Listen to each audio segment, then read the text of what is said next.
कहा करते थे, जो किसानों को मसीहा होते कहे जाते हैं। चौधरी चरण सिंह जी कहा भी करते थे कि एक अगर निगाह फसल पर किसानों की होनी चाहिए तो दूसरी निगाह राजगद्दी पे होनी चाहिए। यही हमने गलती किया कि किसान राजगद्दी को छोड़ करके किसान फसलों पे ही लगा रहा है। तो हमारी निगाह है, एक बात सुन लीजिए, अगर हमारे किसानों के ऊपर अत्याचार नहीं बंद हुआ, विपक्ष हमारा साथ नहीं दिया, अपने फायदे को लेकर के ही सिर्फ राजनीति के बात करता रहा, चुनाव की बात करता रहा, तो हम उसको भी बख्शने वाले नहीं है, चाहे जो भी हो। क्योंकि ये हमारी सरकार जो है एक गुलाम बनाने के लिए हमारी जमीन किसी कारपोरेट घरानों के एक तरह से दे चुकी। अब हम यहाँ लड़ रहे हैं उसको वापस कराने के लिए। आज तक हमारा देश गुलाम था, समझ लीजिए गुलामी आज़ादी की पहली लड़ाई है, दूसरी लड़ाई चल रही है। एमएसपी की गारंटी ना दे करके हमारी पूरी फसल अभी नहीं समझता है। मूर्खों को ये समझना चाहिए संविधान की परिभाषा है, संविधान ऐसी तो है नहीं। अभी पॉलिटिकल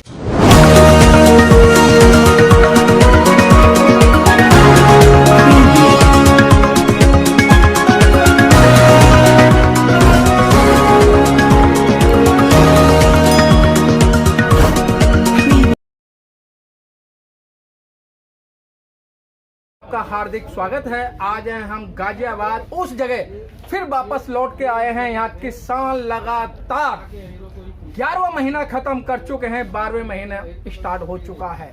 यही शख्सियत नाम के मोहताज नहीं है, हमारे बीच में है राजनीति यादव जी, जो कि राजनीति भी करते हैं और सामाजिक कार्यकर्ता भी हैं, बड़े पैमाने के सामाजिक कार्यकर्ता हैं। यही कहा करते थे कि पिप्पल जी अभी तो 8 महीने हुए हैं, गर्भ में भी बच्चा जो 9 महीने के बाद ही पैदा होता है। तो सर आपका तो बच्चा भी पैदा हो गया, वो एक 2 महीने का भी हो गया, आप लगातार यहाँ बैठे हैं और जिस तरीके से आज जो केंद्र की जो सरकार है वो दिन पर दिन छल कपट करके आपके आंदोलन को नष्ट करने का काम कर रही है।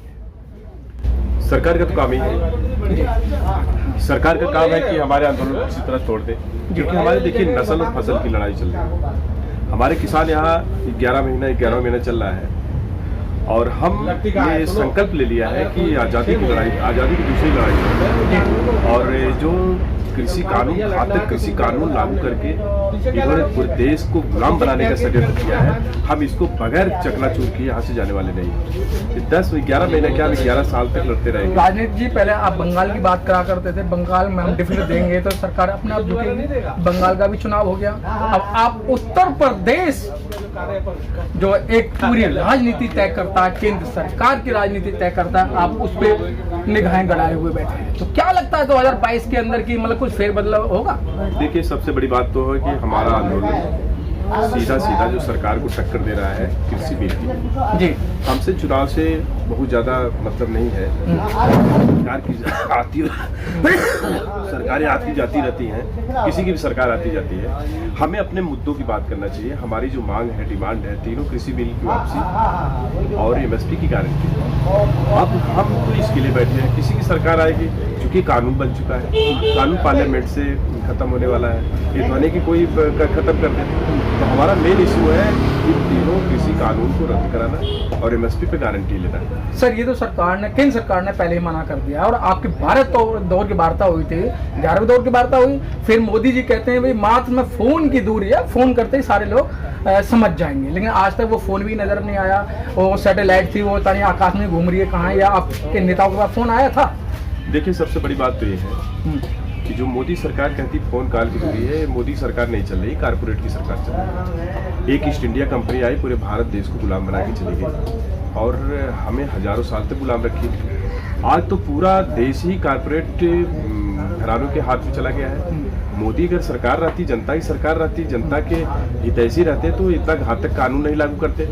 दूसरी बात मैं आपसे ये बता देना चाहता हूँ कि ये मोदी सरकार ये ना समझ ले कि किसान यहाँ पर बेवकूफ़ बैठा हुआ है और ये जो हमारी कृषि कॉन्ट्रैक्ट करके किसी को कारपोरेट घरानों को देने का षड्यंत्र है। आज तक विपक्ष अगर कमजोर नहीं रहा होता तो हमें यहाँ सड़क पे नहीं बैठना पड़ता। हम किस पर भरोसा करें, आप बताओ? विपक्ष की सरकार, जो विपक्ष में लोग बैठे हुए हैं, ये लोग सरकार हम पे जुर्म करते करते चली गई। हमारी कृषि को, ये तो किसान बैठा, किसानों को अपने हाथ में बागडोर इसलिए लेना पड़ा इस आंदोलन की कि अगर हम यहाँ पर लड़ाई नहीं लड़ेंगे, अगर हम लड़ाई नहीं लड़ेंगे तो हमारी कृषि कारपोरेट घरानों में चली जाएगी, हम गुलाम बन जाएंगे। ये हमें गुलामी से बचाने के, अपनी नस्ल और फसल को बचाने का सवाल, इज्जत का सवाल बन गया है। तो हम यहाँ पर लड़ रहे हैं किसी राजनीतिक दल के फायदे के लिए नहीं, न नफा के लिए, नुकसान के लिए। हम इस सरकार, सर आप राजनीतिक फायदे की बात कर रहे हैं। अभी आपको पता है एक मंत्री का लड़का जो गाड़ी चढ़ा देता है, बहुत बड़ा आंदोलन होता है और इतना बड़ा आंदोलन होता है कि एक पूरी काया पलट हो गई थी। फिर वही योगी नाथ जी आपके नेताजी से बात करते हैं और उसको रफा दफा करने का काम करते हैं। वो भी सुर्खियों में आए थे कि भाई हो सकता है कि इनका मेल मिलाप तो नहीं होगा। नहीं, ये सब गलत है, रंग है। सरकार तो 12 महीने से, हमें 11 महीना हो गया ना, 11 महीने से तरह तरह का प्रोपेगेंडा करके सर आप ये तो बात मानते हैं ना, राकेश टिकैत जी के कहने पर ही वो आंदोलन शांत हुआ, मानते हैं ना इस बात को? इसमें हमारे संयुक्त किसान मोर्चा की सहमति है जी, इसमें कोई ऐसी बात नहीं है। क्योंकि हमारा पंच, जो पंच परमेश्वर होता है, संयुक्त किसान मोर्चा पंच है और पंच जो फैसला कर देता है वो माना। जब हमारा संयुक्त किसान मोर्चा इस फैसले को माना है, सभी लोगों को मानना चाहिए, क्योंकि कोई भी लड़ाई होती है, बात समझ रहे नहीं, तो उसमें फैसले जो लिए जाते हैं परिस्थिति को देखते हुए कभी कभी फैसले लेना पड़ते हैं। लेकिन ये मान के चलिए कि हमारा किसान आंदोलन किसी भी प्रकार से हमेशा आंदोलन रहा है और मजबूत दिनों के दिन होते जा रहा है। सरकार तो हमें बहुत पहले खालिस्तानी पाकिस्तानी करके लड़ाने का प्रयास की, छोटा किसान बड़ा किसान करके लड़ाने का प्रयास की, तोड़ने का प्रयास की। यहाँ तो आतंकवादी बैठे हैं, मवाली बैठे हैं, गुंडे बैठे हैं, हमें बेइज्जत करने का प्रयास किया गया। सरकार तो चाह रही है कि तरह तरह प्रोपेगेंडा करके, बेइज्जत करके, ताकि जनता में हम इनको बदनाम करें, और लेकिन उनका सारा षड्यंत्र फेल हो चुका है और किसान मजबूर। सर आप इसको षड्यंत्र को फेल मान रहे हैं? आपने 26 जनवरी को एक अपना बहुत बड़ा आंदोलन किया, आपने अपनी गैदरिंग दिखाई, उसके बाद में आपने फिर गैदरिंग दिखाई, फिर उसके बाद में फिर गैदरिंग दिखाई, उसके बावजूद सरकार के कानून पर कोई जोड़ नहीं रख रही है। सर सरकार के कानून क्यों नहीं रेंगे भाई? आप जानते हैं सरकार के जो लोग कहते हैं कि कानून पे जू नहीं रेंग रही है, मैं आपसे स्पष्ट बता देता हूँ देशवासियों, आप लोगों को इनके चैनल के माध्यम से बता देना चाहता हूँ कि ये जो सरकार है, हमारी जो कृषि बिल लाई है, किसानों की टोटल जमीन को कारपोरेट घरानों को देने के लिए इनका कानून बन गया। केयर प्रकार हम कानून उनको दे दें। आप कोई ये बताए, आप ही बताइए, अगर किसी से आप 2 बीघा जमीन लिखवा लीजिए, रजिस्ट्री करवा लीजिए, 3 दिन बाद अगर वो कहे कि हमारी जमीन वापस कर दीजिए, तो इतनी आसानी से आप वापस करेंगे नहीं। पहले से षड्यंत्र से या धोखाधड़ी से आपने जमीन लिखवा लिया। तो ये सरकार जो कॉन्ट्रैक्ट फार्मिंग आवश्यक वस्तु भंडारण अधिनियम पर इन्होंने जो कानून बनाया है, ये पूरे देश को षड्यंत्र करके, धोखा दे करके, पार्लियामेंट में बिना किसी बहस के, कोरोना का भय दिखा करके इन्होंने पास कर लिया। हमारी खेती तो कानूनन, मेरे भाई, अगर किसान अब तक यहाँ बैठा नहीं होता ना, सर हमारी खेती चली गई होती। सर मोटा मोटी हम बात कर लें, अगर किसी किराएदार को अपना मकान किराए पे दे रहे हैं तो मकान मालिक राजी से तो मकान खाली करा सकता है, जबरदस्ती खाली नहीं करा सकता। ये तो आप समझ रहे हैं ना सर। सर अब दूसरी बात यहाँ आती है कि अभी जैन चौधरी सी किसी काम से कहीं गए हुए थे, अगर उनकी मुलाकात हो जाती है प्रियंका गांधी से, जो मीडिया है, जो मेन स्ट्रीम मीडिया है, वो उसको कायस लगा रहा है कि भी जो अखिलेश और जैन चौधरी के अंदर जो समझौता होने जा रहा है कि वो कांग्रेस से समझौता हो जाए, इस तरीके मतलब तरह तरह की जो फूट डालने की बात उन्होंने स्टार्ट कर दी। देखिए, आप लोग राजनीतिक दलों की बात इस किसान आंदोलन से न जोड़ें। हमारे लिए संयुक्त किसान मोर्चा ने स्पष्ट कह दिया है कि जो किसानों के साथ लड़ेगा वो हमारा है, जो नहीं लड़ेगा हमारा नहीं। तो आप अपनी लड़ाई लड़ना नहीं चाहते? आप क्यों पीछे भाग रहे हैं? आप क्यों नहीं चुनाव लड़ना चाहते? आप भी चुनाव लड़िए ना भाई। ये तो सब कहते हैं कि भाई आप चुनाव लड़ेंगे, अपनी बात उठाएंगे, फिर आपकी बात कौन उठाएगा? जैन चौधरी उठाएंगे, अखिलेश यादव जी उठाएंगे, मायावती जी उठाएंगे, या और कोई उठाएगा? देखिए, चौधरी चरण सिंह जी कहा करते थे, जो किसानों को मसीहा कहे जाते हैं, चौधरी चरण सिंह जी कहा भी करते थे कि एक अगर निगाह फसल पर किसानों की होनी चाहिए तो दूसरी निगाह राजगद्दी पे होनी चाहिए। यही हमने गलती किया कि किसान राजगद्दी को छोड़ करके किसान फसलों पे ही लगा रहा है। तो हमारी निगाह है, एक बात सुन लीजिए, अगर हमारे किसानों के ऊपर अत्याचार नहीं बंद हुआ, विपक्ष हमारा साथ नहीं दिया, अपने फायदे को लेकर के ही सिर्फ राजनीति के बात करता रहा, चुनाव की बात करता रहा, तो हम उसको भी बख्शने वाले नहीं हैं, चाहे जो भी हो। क्योंकि ये हमारी सरकार जो है, एक गुलाम बनाने के लिए हमारी जमीन, कारपोरेट घरानों के एक तरह से दे चुके हैं। अब हम यहाँ लड़ रहे हैं उसको वापस कराने के लिए। आज तक हमारा देश गुलाम था, समझ लीजिए गुलामी आज़ादी की पहली लड़ाई है, दूसरी लड़ाई चल रही है। एमएसपी की गारंटी ना दे करके हमारी पूरी फसल, अभी उज्जैन से मध्य प्रदेश से एक लड़के आए यहाँ पर बता रहे कि भाई साहब जब हम लोगों की सोयाबीन 12,000 रुपये क्विंटल बिक रही थी, अभी जानते हैं आवश्यक भंडारण जब जमाखोरी हो गई तो 12,000 रुपये, अभी एक महीना पहले 12,000 रुपये किलो क्विंटल सोयाबीन के दाने बिक रहे थे। और जैसे उनकी फसल आई है मार्केट में, बस हो रहे जैसे उनकी फसल मार्केट में आई है, कटी है इस समय 3,000 रुपया। 3,000 रुपये। अच्छा, राजनीति की नौबत क्यों आई? ये राजनीति की नौबत क्यों आई ये नौबत इस तरीके की? आपने अम्बेडकर को पढ़ना बंद कर दिया ना, आपने संविधान को पढ़ना बंद कर दिया ना, जब भी नौबत आई। अगर संविधान पर अगर आपकी निगाह होती तो ये सारे जो इधर उधर की जो बलाएं ना नहीं आती। आपने संविधान को उधर किनारे करने की बात की, जो आज जो मनुवाद कर रहा है। देखिए, संविधान का मतलब सभी लोग नहीं समझते, क्योंकि कृषि में वो जो संविधान में सारा कृषि का वायलोज दे रखा है। देखिए एक बात बता दें, जो संविधान को नहीं समझता है उन मूर्खों को ये समझना चाहिए संविधान की परिभाषा है। संविधान ऐसी तो है नहीं। अभी पॉलिटिकल साइंस पढ़ेंगे, पॉलिटिकल साइंस में एमए प्रीवियस में जाएंगे तो इंटरनेशनल पॉलिटिक्स के अंतर्गत जो संविधान का परिभाषा आती है तो उसमें अभी तो कितने लोगों को संविधान का मतलब है, लेकिन क्या है संविधान, कानून क्या है, संविधान हो गया। पहली बात तो जो लोग संविधान को जानते नहीं संविधान है क्या, 10 के बाद कट हो गया। लेकिन अगर वो जान जाए कि संविधान ये चीज है तो फिर वो संविधान को तोड़ने की बात नहीं करेंगे। तो अभी पॉलिटिकल साइंस एमए प्रीवियस में इंटरनेशनल पॉलिटिक्स के अंदर आप जाएंगे तो संविधान की वहाँ एकदम व्याख्या कीजिए, पूरे वर्ल्ड के सारे संविधान के निर्माताओं के जब निकाला गया तो उसमें संविधान की परिभाषा ये आती है। बात सुन रहे, किसी भी देश या राष्ट्र का वह नियम या दस्तावेज जो सरकार की बनावट, स्वरूप, ढांचा, क्रियाकलाप व नागरिकों के मौलिक अधिकारों का उल्लेख करता है, निर्धारण करता है, उसे संविधान कहते हैं। संविधान तो हमारे मौलिक अधिकारों का निर्धारण करता है। संविधान हमारी सरकार कैसे उसकी बनावट होगी, कैसे उसका कार्य क्रियाकलाप होगा, एक डीएम का क्या कार्य होगा, एक सरकार का क्या क्रियाकलाप होगा, व्यवस्थापक कार्यपालिका न्यायपालिका का क्या क्रियाकलाप होगा, ये सब संविधान निर्धारित करता है। और जो लोग संविधान को मजाक बनाते हैं कि संविधान में तो ये है वो है, संविधान तोड़ने का प्रयास करते हैं, वो देश के सबसे नंबर 1 के देशद्रोही है। हम उनको माफ नहीं कर सकते, तो इसलिए हम संविधान के लिए भी अपनी जान देने के लिए यहाँ तैयार है। संविधान बचेगा तो कृषि बिल बचेगा, संविधान बचेगा तो देश बचेगा, संविधान नहीं बचेगा तो न कृषि बचेगी न देश बचेगा, देश खंड खंड हो जाएगा, टूट जाएगा। इसलिए संविधान बचाना बहुत ही जरूरी है और अपनी कृषि को बचाना जरूरी है। अपनी जो ये आवश्यक भंडारण अधिनियम इन्होंने लागू किया इसको खत्म कराने की जरूरत है। हमारा ये बस इस समय एक रास्ता बचा है, या तो हम यहाँ बॉर्डरों से निकल करके चले घर अपनी खेती को कारपोरेट घरानों में जाने के लिए गुलाम बन जाए, या तो लड़ते हुए हंस करके, या तो फांसी के फंदे पर झूले, या तो लड़ते हुए अपने आप को जीवन कुर्बान कर दे।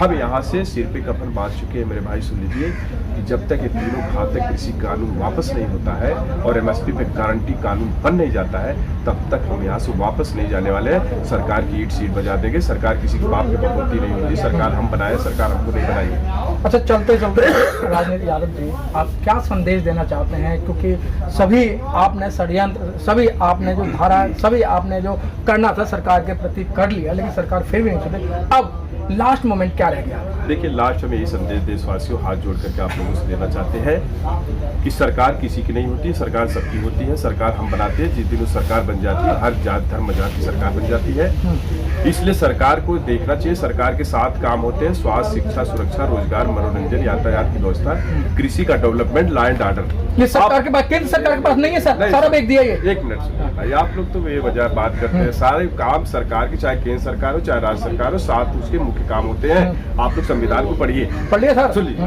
अगर इन 7 कामों में अगर एक काम में सरकार विफल होती है तो सरकार को 1 मिनट भी सरकार में बने रहने का कोई हक नहीं है। तो 7 और बेच दिए ना सर। सुन लीजिए, अगर ये हिंदू मुस्लिम के नाम पर राजनीति करें कि हम हिंदू का मंदिर बनवाएंगे, मंदिर के लिए सरकार नहीं बनती है। सरकार बनती है स्वास्थ्य के लिए कि हमारे अस्पतालों में लोगों का इलाज हो रहा है कि नहीं हो रहा है। ये कोरोना टाइम में देख लिया आपने, स्कूलों में पढ़ाई हो रही कि नहीं हो रही है। और ये देखना चाहिए, शिक्षा नीति भी देख ली आपने। शिक्षा नीति क्या आप जानते हैं, हमारे यहाँ की परिवहन नीति भी देख ली आपने। इन लोगों ने हमारे देश की पूरी शिक्षा व्यवस्था, स्वास्थ्य व्यवस्था, डेवलपमेंट, रोजगार सबको नष्ट कर दिया है। अब समय आ गया है कि इनको हम सबक देने, क्योंकि जनता के पास पावर होती है, जनता इनको सबक देने के लिए पूरी तरह से तैयार है और जो भी ऐसा करेगा उसको हम सबक देंगे। और अपना ये जो कृषि बिल है तीनों लागू खत्म कराने के लिए मैं देशवासियों से एक बार पुनः अपील करता हूँ आपके चैनल के माध्यम से कि आप लोग जात, धर्म, मजहब को छोड़ करके यहाँ पर जो किसान आंदोलन चल रहा है और सभी जात, धर्म, मजहब के लोग यहाँ पर एक साथ जुट गए हैं, क्योंकि असली राजनीति जो कहते हैं राजनीति आप भी बोले कि किसानों कौन लड़ेगा तुम्हारी लड़ाई? किसानों की राजनीति करना चाहिए, ये होना चाहिए।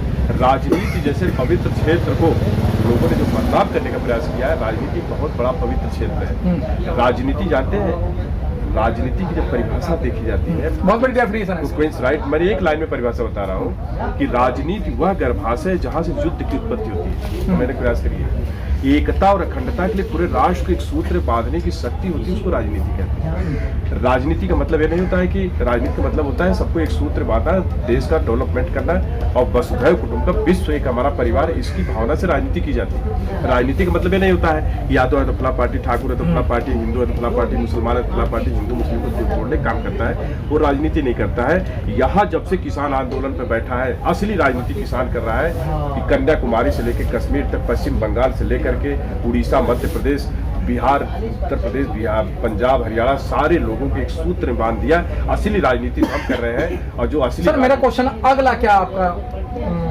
अच्छा ये बताइए, हम अगर एक सूत्र बांध दिए क्या गलत की? हम तो कृषि के डेवलपमेंट की बात करते हैं, अपने हक की बात करते हैं, लोगों को लड़ना सिखाते हैं। तो राजनीति करना तो एक पवित्र चीज है। हम राजनीति कर रहे हैं, हम तो गर्व से कहते हैं कि हम किसान हैं। किसानों को राजनीति करना चाहिए, क्योंकि 80% 80% population live in rural area and 20% population. तो राजनीति नहीं, फिर बात वही आती है, आप ही लोग तो कहते हैं सीधी उंगली से कभी घी नहीं निकलता, सीधी उंगली डालोगे तो घी नहीं आएगा, तो टेढ़ी उंगली होती है। तो किसान ये टेढ़ी उंगली कब करेगा? बिना न माने जलद जब गए 3 दिन बीत, रामायण में लिखा है, बिना न माने जलद जब गए 3 दिन बीत, लक्ष्मण बाण सराये बिन भय होत न प्रीत। लेकिन सर जनक जी भी तो ये कहते हैं कि हे देव देव के राजागण, हम किसे कहें बलशाली है, और प्रीति तो होता है पृथ्वी वीरों से खाली है। तो लगता नहीं कि आपका जो ये आंदोलन है इतने दिन चलना चाहिए था?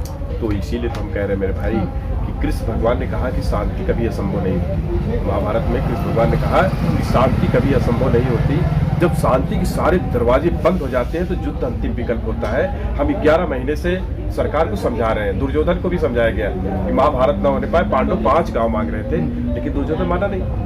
कंस को कृष्ण भगवान ने कितना समझाने का प्रयास करे, मान जाओ भाई, इतना अत्याचार मत करो, नहीं माना। अंत हुआ उसका। महाभारत की लड़ाई से लेकर के, कंस की लड़ाई से लेकर के, रामायण की लड़ाई से रावण को इतना समझाया गया, लेकिन अत्याचारी का अत्याचार लास्ट में तो टूट जाता है। जनता पूरी रीड कर रही है। अगर ये लोग अत्याचारी लोग अत्याचार से, अब जानते हैं कुछ बहुत बड़े बड़े जो व्यापारी थे हमारे देश को लूटे ने, अब छोड़ छोड़ करके भाग रहे हैं देश को। वो जान गए हैं कि किसान भी हक की लड़ाई लड़ने के लिए बैठ गया है। आप मानते युद्ध होगा? अरे भाई नहीं सोनेंगे तो युद्ध तो अंतिम विकल्प हमारा है। हम तो भी गांधीवादी सर, यही बात है सर, हम गांधीवादी तरीके से चल रहे हैं। हम इनको समझाने का प्रयास कर रहे हैं और जानते हैं हमारे साथ ईश्वर, सत्य के साथ हमेशा ईश्वर रहता है। और हम पूरी दुनिया को दिखाना चाहते हैं कि हम पहल नहीं करेंगे। एक बात सुन लीजिए, हम अभी शांति से समझा। सर पहल आपने 1000 से ज्यादा किसान शहीद करवा दिए, 1000 से ज्यादा किसान शहीद हुए ना सर, तो आप हम पहल नहीं करेंगे? और इससे ज्यादा और कितना शहीद कराना चाहते हैं आप बताइए। हमारे हजारों किसान शहीद हो गए, 700 से ज्यादा किसान शहीद हो गए, हमारे किसानों पर गाड़ी रौंद की जा रही है। इसके बावजूद भी हम संयम, देखिए शांति ही हमारी जीत का असली मकसद बन गया है, सूत्र बन गया है। हम जो शांति से काम ले रहे हैं और हम अहिंसात्मक ढंग से जो काम ले रहे हैं, यही तो सरकार की समझ में नहीं आ रहा है। सरकार तो हमें भड़का रही है कि कभी युद्ध कर दे, सरकार हथियार उठा ले, लेकिन हम ये नहीं चाहते, क्योंकि हम हथियार चलाएंगे तो जो ये 3 लोगों को रोड पे खड़ी कर दी है, हमारे भाइयों को, किसान मजदूर जवानों को। किसान मजदूर जवान तीनों एक ही परिवार के होते हैं, क्योंकि जिनके पास 10 एकड़ से कम खेती होती है तो अपने बच्चों से कहते हैं बेटा जाओ कमाओ धमाओ, कुछ पैसा लाओ, कृषि का डेवलपमेंट करें। जैसे उद्योग धंधे कल कारखाने में लगता है वो मजदूर बन जाता है। और किसान और मजदूरों के बेटे ही जाके मिलिट्री में सेवा पर लड़ते हैं। तो किसान, मजदूर और जवान ये तीनों सड़क पर है। ये सरकार बैठ करके हम तीनों को चाहती है कि लड़कर कट मर जाए, लेकिन हम तीनों संयम से काम ले रहे हैं। हम तीनों संयम से काम ले रहे हैं कि हम बीच शांति से काम ले।